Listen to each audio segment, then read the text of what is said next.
The Dark Knight is still trapped in an endless dreamscape, forced to battle his own subconscious to escape. Can he do it? Well, let's hop into the pages of Batman issue number 67 and find out for ourselves, shall we? Alrighty then, so no prologue, no nothing. This one just gets right to it. As we join the comic, Batman is standing over a dead body in his old-timey costume. There's another masked man on the roof in a trench coat and fedora who for a split second there I actually thought was the Sandman, considering all the references to other DC detectives we've been getting throughout this arc, but no. Batman opts to chase the man, and well, that's basically the entire issue for you. One giant chase from rooftop to rooftop, through the streets, over the river, and through the wood, you know, that kind of thing. The big surprise, though, is that there's no actual dialogue for all of this. This comic is almost 90% silent. And honestly, I think it's kind of amazing. I've said before how this Batman book often has some of the very finest art DC Comics has to offer, and how a lot of the time I think the art does more to carry the story than Tom King's actual writing, and for once it actually seems like Tom King and I agree. Now things take a crazy turn when this chase ends up crashing through the skylight of a bar, but not just any bar, it's Porky's bar from the Batman Elmer Fudd crossover. At first I was like, oh, isn't this cute and clever? Batman can revisit this universe because it's a dream, none of this is really happening. Then I recalled, oh no wait, King actually made Porky's bar and its characters canon in an annual. So it's actually not that cute or clever. Porky the bartender is also the first person to talk in the entire issue, and he does so in his ibida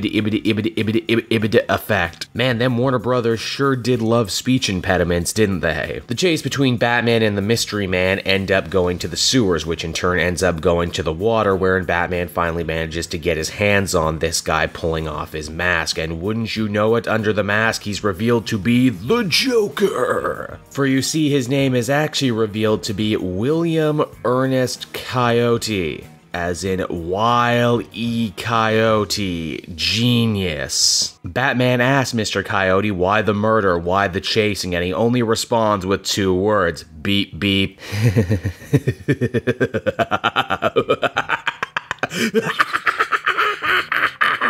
Yeah, it's not that funny. And so that was Batman issue number 67, everybody, and honestly, I don't know whether I loved or hated this issue. I am truly, for the first time ever when covering a Tom King comic, at an actual loss for words, which I don't think I've ever been before. On one hand, this was yet another one-and-done story that ended up going nowhere and doing nothing to actually further the dream storyline. How did Batman get into the dream? How is he going to get out of the dream? What does any of this represent? But on the other hand, I just have to be in absolute awe on the planet-sized cojones it took Tom King to write this story and DC editorial to publish it. This entire comic reads like a troll. Tom King is messing with us. It's a joke. It's all a joke. Maybe it's been a joke from the very beginning and King is making us pay for the price to read it and laughing all the way to the bank while people fight over what does it mean, man? What's, you know, the story behind the story, man? The answer is there is none. The answer is meep meep. But then, you know what? Then my inner critic comes in and then I have to circle back to this story and wonder aloud to myself, is King trying to say that Batman and Joker's relationship is like the Coyote and the Roadrunner?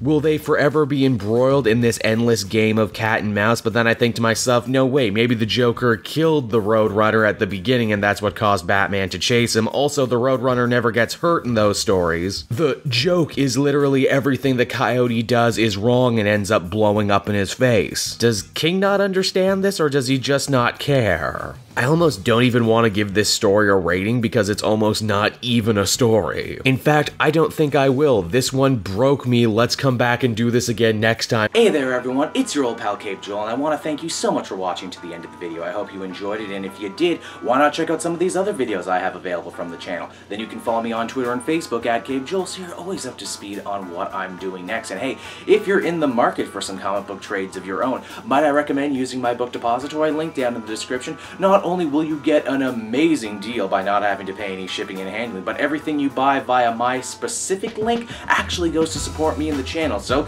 you win, I win, everybody wins, right? What's not to love? And until next time, everyone, this has been Cape Joel, and I will be back again with more comic content that smacks of greatness. Bye-bye, everyone.